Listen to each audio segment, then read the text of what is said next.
Assalamualaikum warahmatullahi wabarakatuh. Pada video kali ini, saya akan membahas tentang tugas besar pada mata kuliah Perancangan Basis Data pada semester genap tahun ajaran 2020-2021. Sebelum itu, izinkan saya untuk melakukan beberapa perkenalan terlebih dahulu. Pertama itu perkenalan untuk dosen pengampu. Mata kuliah Perancangan Basis Data diampu oleh Bapak Profesor Insinyur Surya Afnarius MSc PhD dengan NIP 1964 0409 1995 12 1001. Lalu selanjutnya yaitu perkenalan saya dan rekan-rekan. Kami dari kelompok 8 yang beranggotakan yaitu saya sendiri Arif Roska Perdana dengan BP 1911 52 229 nomor urut 31. Yang kedua yaitu ada M. Fairuzi Izam Aziz dengan BP 1911 52 2025 nomor urut 30. Selanjutnya ada Regita Cahyantari dengan BP 1911 52 2021 dengan nomor urut 29. Dan terakhir ada Faturrahman Wahabi dengan BP 1911 52 3003 nomor urut 32. Tugas besar saya yaitu berkaitan dengan data pembayaran SPP, infak, dan catering pada sekolah SD IT Rabani Tanah Patah Bengkulu yang beralamatkan di Jalan Maijen Sutoyo nomor 28, Kelurahan Tanah Patah Bengkulu. Seperti yang bisa kita lihat, laporan yang saya dapatkan untuk tugas besar ini yaitu kita dapat menemukan informasi berupa yaitu nama dari siswa dan yang dicatat jenis transaksi yang mereka lakukan setiap bulannya, yaitu ada transaksi SPP, infak, catering, dan juga dicatat tanggal pembayaran transaksi yang tadi.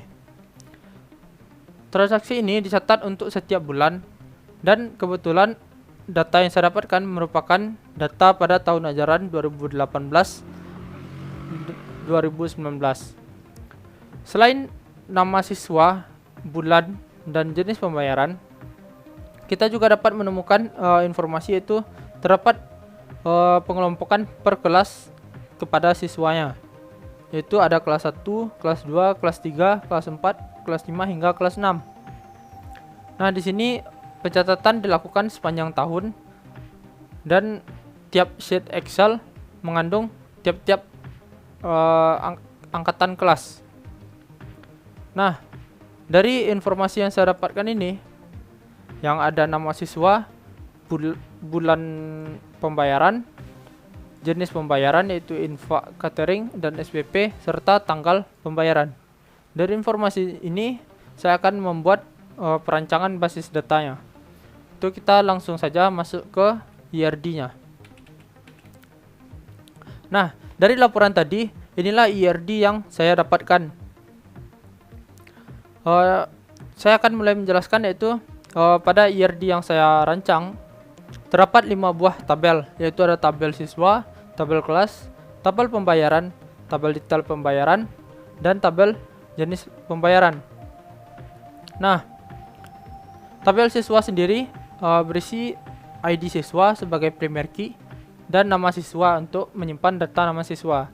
Sementara kelas sendiri ada ID kelas yang menjadi primary key dan tingkatan kelas yang berisi kelas tingkatan kelas yaitu kelas 1 hingga kelas 6. Lalu untuk pembayaran terdapat ID jenis sebagai primary key dan nama jenis yaitu yang isinya SPP, infak, dan catering. Lalu untuk pembayaran sendiri ada ID siswa, ada ID kelas, dan ada tahun ajaran. Itu berupa 2018-2019. Pada tabel detail pembayaran dapat kita temukan bulan pembayaran yaitu yang tadi seperti bulan Juni, Juli hingga hingga bulan seterusnya. Lalu juga ada tanggal pembayaran seperti yang kita lihat tadi, SPP, infak, dan catering memiliki tanggal pembayaran. Dan nominal. Nominal berfungsi untuk menyimpan data angka pada pembayaran yang dilakukan. Nah, di sini terdapat relasi, yaitu akan saya jelaskan satu persatu, yaitu relasi untuk siswa ke pembayaran, yaitu one to many, yang mana berarti satu siswa dapat memiliki banyak pembayaran. Hal ini berlaku karena bisa jadi siswa tersebut dia akan melakukan pembayaran pada tahun ajaran ini, dan untuk tahun ajaran selanjutnya dia akan melakukan pembayaran lagi. Nah, untuk kelas juga seperti itu, dengan relasi one to many. Karena satu kelas terdapat banyak pembayaran, karena dalam satu kelas terdapat banyak siswa, yang otomatis dalam satu kelas tersebut juga banyak pembayaran. Lalu untuk jenis ke detail pembayaran ke jenis memiliki relasi one to many, yang berarti satu detail pembayaran memiliki banyak jenis pembayaran, yaitu satu detail pembayaran memiliki 3 buah jenis, yaitu ada SPP, infak, dan catering. Lalu untuk pembayaran ke detail pembayaran memiliki relasi one to many zero, yang mana berarti satu pembayaran memiliki banyak detail, dan detailnya itu bisa ada dan bisa tidak. Ini menjelaskan, yaitu misalnya seorang siswa bisa melakukan pembayaran pada suatu tahun ajaran. Pada suatu tahun ajaran tersebut terdapat detail per bulannya. Seorang siswa ada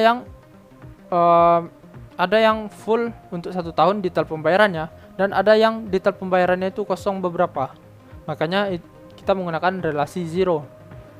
Nah, di sini juga jelaskan satu pembayaran bisa memiliki banyak detail karena pada 1 tahun ajaran terdapat 12 bulan alias banyak detail pembayaran. Nah, inilah perancangan IRD yang saya hasilkan dari laporan yang saya dapatkan. Lalu selanjutnya kita akan melihat ke database. Nah, ini untuk perancangan database. Pada database terdapat 5 buah tabel, yaitu ada tabel siswa, ada tabel kelas, tabel pembayaran, tabel jenis pembayaran, dan tabel detail pembayaran. Pada tabel siswa terdapat primary key yaitu ID siswa, pada tabel kelas terdapat primary key ID kelas, dan pada tabel pembayaran di sini terdapat foreign key yaitu dari ID siswa dan ID kelas yang referensi pada ID siswa pada tabel siswa dan ID kelas pada tabel kelas. Lalu tabel pembayaran terdapat primary key ID siswa, tahun ajaran, bulan bayar, dan ID jenis, yang mana ID siswa dan tahun ajaran juga merupakan foreign key dari tabel pembayaran, dan ID jenis merupakan foreign key dari tabel jenis pembayaran. Lalu untuk strukturnya sendiri, kita lihat tabel detail pembayaran. Di sini ada ID siswa, tahun ajaran, bulan ajaran, ID jenis, tanggal bayar, dan nominal. Mana di sini tipe datanya ada varchar, ID siswa itu varchar, tahun ajaran varchar, bulan bayar varchar, ID jenis integer, tanggal bayar date, dan nominal integer. Lalu untuk jenis pembayaran kita dapat menemukan ada ID jenis dan nama jenis. Tabel jenis pembayaran hanya berisi 3 buah data, yaitu SPP, infak, dan catering. Lalu untuk tabel kelas itu ada ID kelas dan tingkatan kelas. Itu ada kelas 1 hingga kelas 6. Dan tabel pembayaran ada ID siswa, tahun ajaran, dan ID kelas. ID siswa dan ID kelas ini, ID siswa didapatkan dari tabel siswa dan ID kelas didapatkan dari tabel kelas. Sementara tahun ajaran itu ada tahun ajaran 2018 dan ini bisa kita tambahkan lagi. Untuk siswa, nah di sini ada ID siswa dan nama siswa.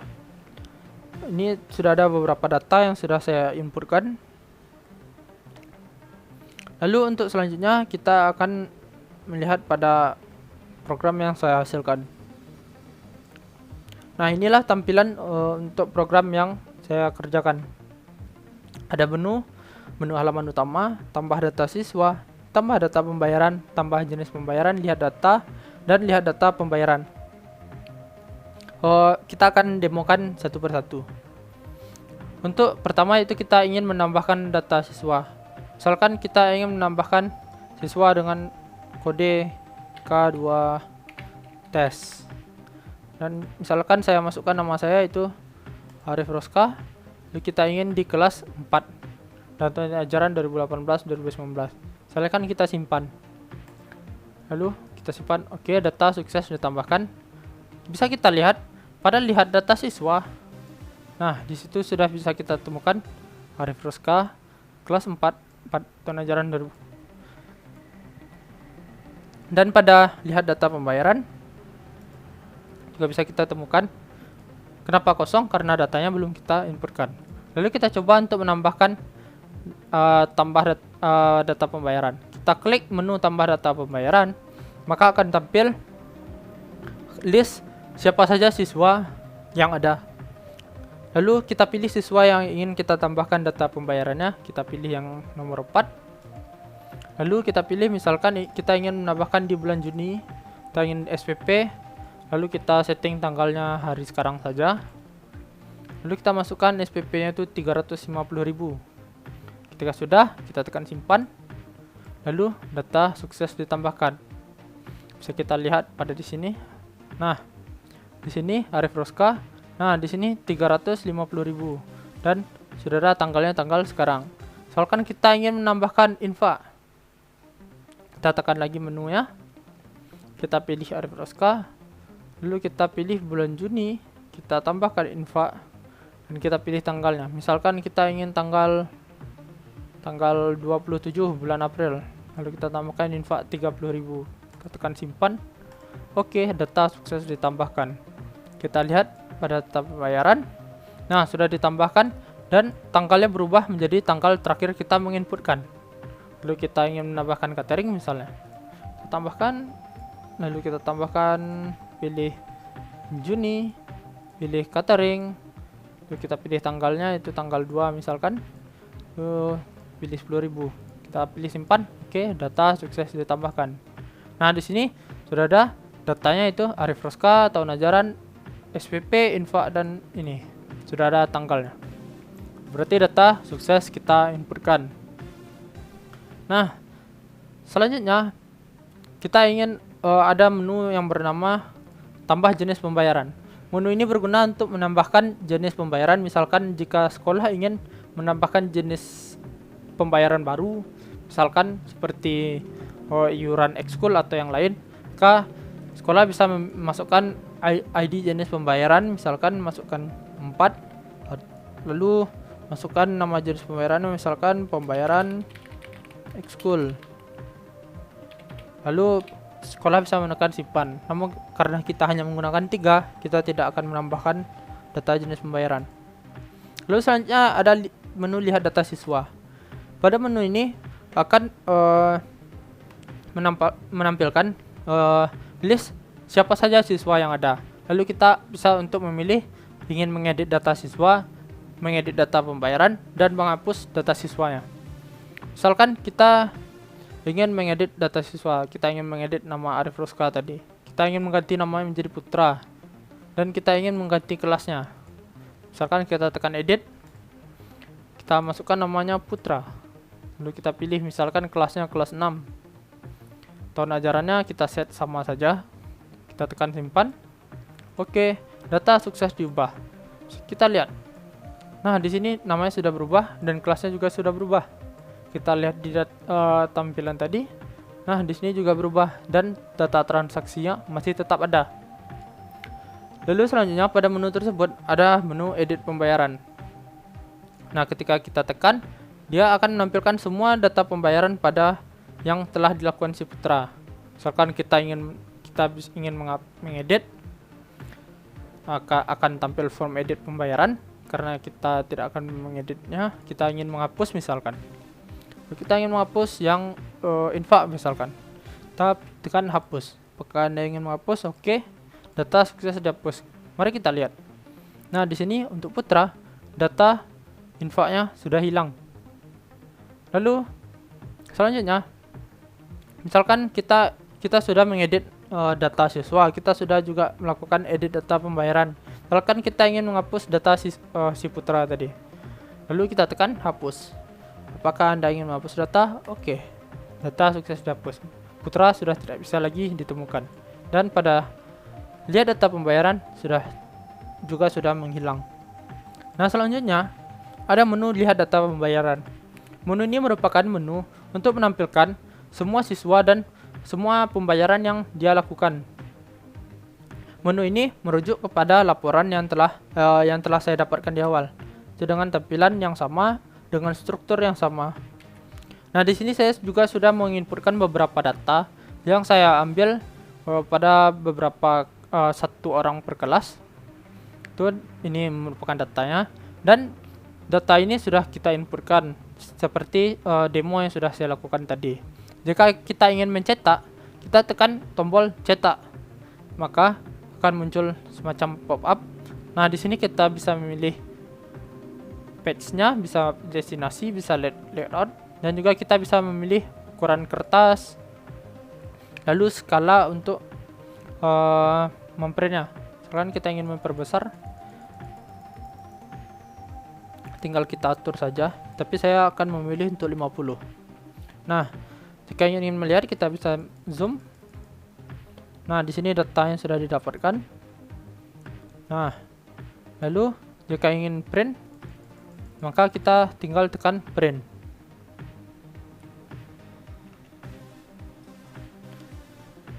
Lalu selanjutnya saya akan memperlihatkan source code dari program yang saya kerjakan ini, yaitu ini pertama, yaitu ada edit bayar.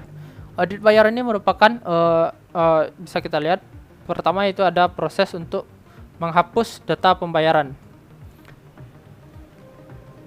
Lalu di sini juga bisa kita lihat ada form edit dan hapus untuk data pembayaran siswa tadi. Kita bisa menginputkan, kita bisa melihat data siswa mana saja yang akan kita ingin kita edit dan kita hapus data pembayarannya. Lalu untuk edit data bayar, yaitu merupakan proses edit data pembayaran siswa. Ini pada program, yaitu pada ini edit bayar, edit data bayar. Nah, di sini untuk menampilkan untuk menampilkan form edit data pembayaran. Di sini ada proses untuk mengeditnya. Lalu di sini ada itu form untuk mengeditnya. Lalu selanjutnya ada edit siswa. Nah, di sini edit siswa bisa kita lihat edit siswa ini bentuk pada programnya. Lalu source code-nya sendiri, yaitu ini proses untuk mengambil data dan melakukan pengeditan data siswa ke database. Lalu ini form untuk menampilkan form editnya, yaitu untuk memasukkan nama, untuk memilih kelas, pilih tahun ajaran, dan untuk tombolnya. Lalu selanjutnya ada koneksi. Koneksi ini sendiri merupakan sebuah file yang saya gunakan untuk mengkoneksikan program ke database. Karena di sini kita gunakan usernya root, passwordnya tidak ada, dan nama databasenya pembayaran sesuai dengan nama database kita pada PHP MyAdmin pada MySQL-nya. Lalu selanjutnya ada menu.html, yaitu ini merupakan halaman utama, itu untuk menampilkan header, menu, dan ini button-buttonnya serta footer, yaitu seperti ini. Nah, ini untuk menu.html. Lalu selanjutnya ada style.css. Style CSS ini untuk mengatur memberi CSS kepada beberapa kelas pada file menu.html tadi. Lalu selanjutnya ada file tambah bayar.php, yaitu tambah bayar ini. Nah, ini merupakan tampilan untuk yang ini. Untuk source code-nya sendiri, yaitu kita di sini ada kode program untuk menampilkan tabel yang berisi data siswa dan yang akan kita tambahkan data pembayarannya. Dan ini ada buttonnya untuk jika kita tekan maka kita akan pindah ke form untuk menambahkan data pembayaran. Lalu selanjutnya ada tambah bayar siswa. Tambah bayar siswa ini yaitu, nah ini untuk form tambah data pembayaran. Di sini ada proses untuk menyimpan data pembayaran itu, ini ada query untuk ke database. Lalu ini itu form untuk pembayarannya, ini kode untuk formnya, untuk memilih bulan, memilih pembayaran, memilih tanggal, dan masukkan nominal. Lalu selanjutnya ada tambah jenis. Tambah jenis ini yaitu untuk menambah jenis pembayaran tadi. Lalu ini kode untuk menyimpannya, ini query-nya. Lalu ini ada kode untuk formnya, yaitu untuk memasukkan ID jenis, untuk memasukkan nama. Nah, ini formnya. Lalu ini ada buttonnya. Lalu selanjutnya ada tambah siswa.php. Ini berguna untuk menambahkan data siswa. Nah, ini dia tampilannya. Lalu ini ada proses untuk menyimpan. Lalu selanjutnya ini ada form untuk menginputkan datanya, yaitu ada menginputkan ID, nama, pilih kelas, dan pilih tahun ajaran. Lalu selanjutnya ada tampil bayar. Tampil bayar ini sendiri merupakan codingan untuk menampilkan semua data pembayaran yang ada. Lalu di sini ada kita membuat tabelnya, lalu kita memilih data yang akan kita tampilkan. Lalu ini untuk query per kolom yang ada. Lalu selanjutnya ada tampil data siswa.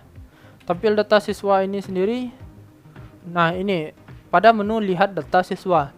Tampil data siswa yaitu fungsinya mirip pada yang tadi, yaitu untuk menampilkan semua data siswa yang ada, dan kita dapat memilih opsi untuk mengedit data siswanya, mengedit data pembayaran, dan menghapus data siswanya. Nah, di sini ada proses untuk menghapus data siswa. Lalu selanjutnya kita akan ini ada pembuatan tabelnya, itu ini untuk memanggil data siswa yang telah ada. Lalu ini ada button untuk melakukan pengeditan data siswa, pengeditan data pembayaran, dan menghapusnya. Baiklah, sekian penjelasan tugas besar pada mata kuliah perancangan basis data saya. Saya mohon maaf jika ada banyak kesalahan. Saya akhiri. Terima kasih. Assalamualaikum warahmatullahi wabarakatuh.